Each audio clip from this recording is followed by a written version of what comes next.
What's up, y'all? This is Super Barber Samson with another banging video. Let's go!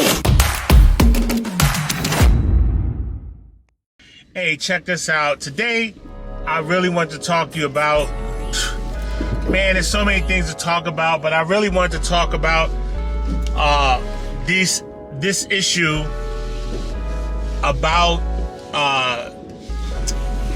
unlicensed barbers.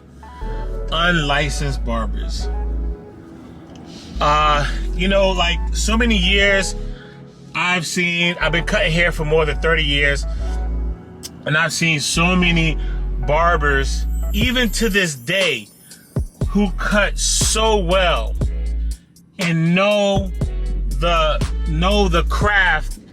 As I know some guys who have their own barbershop, but don't have their own, don't have a license. And it always puzzled me about that, because I would say to myself, like, why wouldn't they go? Because they were allowed through the rules and regulations.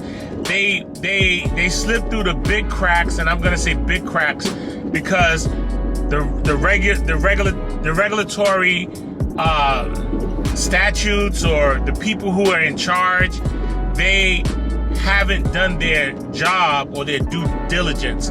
Now, some people may say, well, why are you hating? I'm not hating. It's just a thing of the way.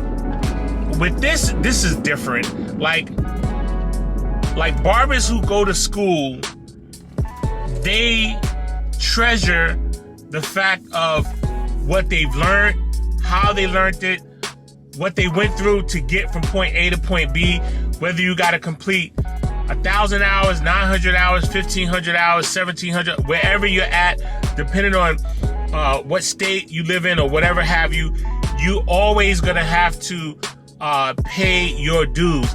And so some barbers may say, well, I paid my dues. You know how many heads I cut? You know how much money I made? You know how many shops I have? Barbers who don't have a license don't even have those, the type of credentials that I have. So the problem I have with barbers that don't have a license is this.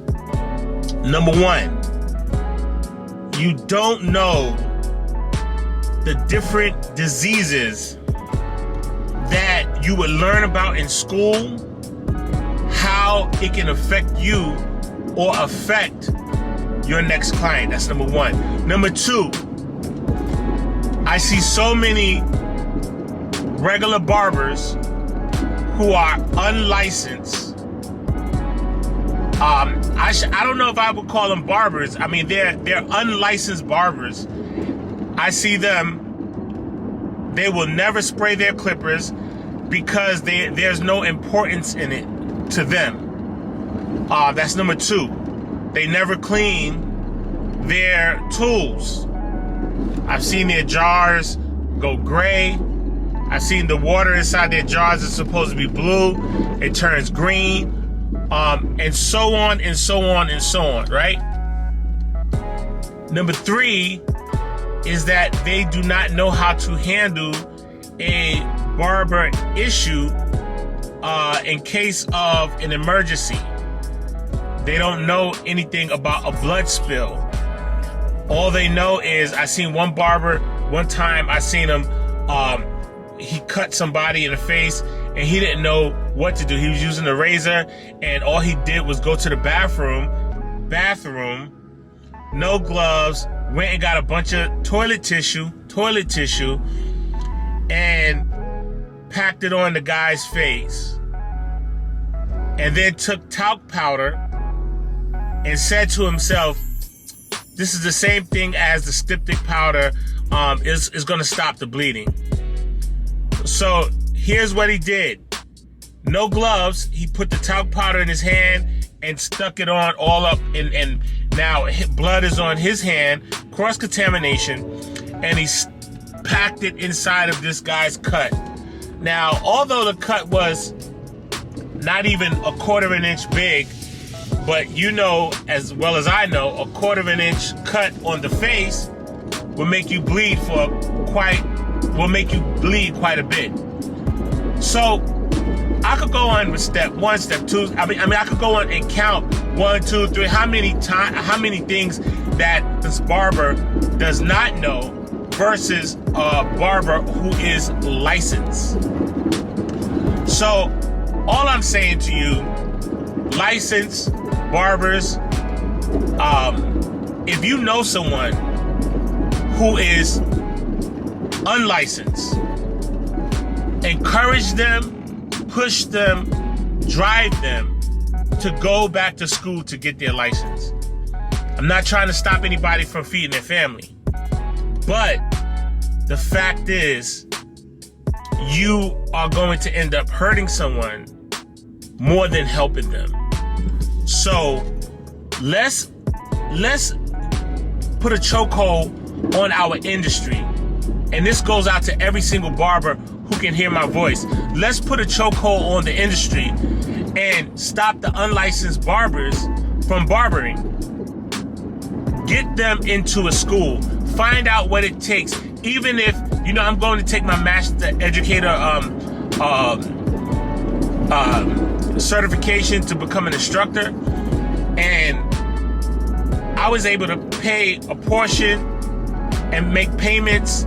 I'm able to I can't do 8 hours a day because, I work, I got things going on, I got a life to live, and I can't just knock out 8 hours a day. I wish I could, because if I could probably get the program done like ASAP, like easy, but simply I just can't do it, right? So I make these little increments, and what I'm saying to you, unlicensed barbers, I'm talking to my unlicensed barbers. Unlicensed barbers, do something simple as just go to your local barber school and find out what it takes to get your barber license. And I'm 100% sure the barber schools that I know of, they will work with you. They will work with your hours, as long as you can have a regular attendance, even if it's a few hours a day, 3 to 4 hours a day, 5 hours a day, if you can. And then most of them have morning and night classes. So what I would suggest to you is just go ahead and try your luck, and just go ahead and do what you need to do and become a licensed barber. You already did the footwork. You already started cutting hair. You already built up a clientele, right? And you're already making a living for your family. But here's the crazy thing. If you ever been in a situation, I don't know if you have, and I'm speaking to my unlicensed barbers, where you have to move out of state, and you go to a place that's much more strict than where you're at now, they won't tolerate that. And you won't be able to work, and you got to find a job and you've been putting so much time into cutting hair as an unlicensed barber that now you would not be able to use that trade in another state simply because you didn't take a few months. You're going to blink and we're going to be in 2022. I promise you. You're going to take a deep breath and it's going to be Christmas time. And you could have been finished your school if you start now, right? If you start now, you could be finished your school probably early next year or the end of this year if you get it cranking. So this is to my barbers. Every barber, every person that picks up a razor, picks up a clipper or whatever may have you to do to be the professional person you are to cut hair. And I'm calling you professional because this is a profession that we in, right? And your clients see you as a professional even though you don't have a professional license, even though you're not a professional barber, right? But I'm calling you as a professional because I'm not here to dog you. What I am here to do is motivate you to go get your license ASAP, as soon as you can. And I'm telling you, you will be the proudest person that ever stepped foot in any barbershop, because you would have accomplished something that a lot of people haven't accomplished, and that's getting their barber license. So This is Super Barber Samson. Do me a favor, hit that bell button, hit that like button. Do what you gotta do to subscribe to me. I promise you there's more videos to come. This is called Breaking the Code. I got 2 other videos in the series, but if you want to continue to watch the series, just like, and put your comments below, and so I can know that this is something that you want to hear. I mentor so many barbers. I teach so many barbers, and I'm pushing them to be better barbers, to be 6-figure barbers, to learn how to be not just entrepreneurs, but take their barber life to the next level, not just to be regular, to be extraordinary. That's what I want to see. Extraordinary barbers taking the culture to the next level. All right, this is Super Barber. Holla at your boy. Peace. Let's go!